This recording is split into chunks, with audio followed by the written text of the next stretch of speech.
Okay, I'm not sure if you guys have heard about this, but recently Chinese scientists were able to effectively de-age some macaque monkeys. In the metrics they measured, they were able to reduce the monkey's age about 5 to 7 years, which for humans equates to about 20 years. As of now, the changes don't affect the entire body. They were able to do things like reverse bone loss, reverse cognitive decline, and rejuvenate over 50% of the 61 tissues analyzed. Now, obviously, macaques and humans are really different, but we do share about 93% of our genome. With the rate that AI is increasing how much we know about our own genome, people are actually really optimistic that this might influence our lifespan, like the lifespan of people that are alive on Earth today. And at this point, it's honestly not unrealistic to imagine that we could become functionally immortal, which means that we wouldn't die of old age, but only unnatural causes like physical trauma. Now, don't get too excited about this because most of the governments and like philosophers that have looked into this have decided that it would probably be really,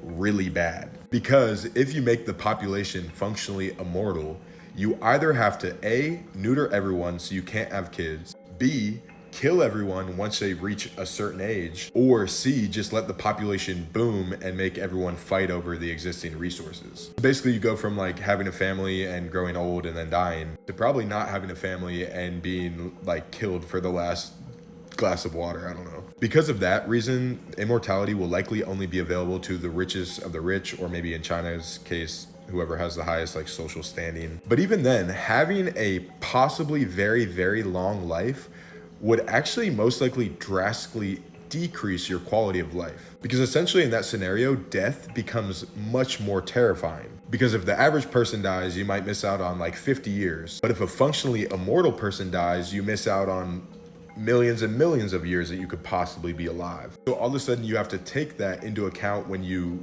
analyze risks. Like something as simple as going on a hike might become too scary to even attempt. Because yeah, the view might be really nice, but if a tree falls on you and you die, you miss out on millions and millions of other possibly fun experiences. It would basically be the opposite of if you got told like you had a year to live and you could just kind of skydive and take risks and live it up. So yeah, basically, while scientifically really cool, in practice, being functionally immortal is probably not that great. Sorry, buddy.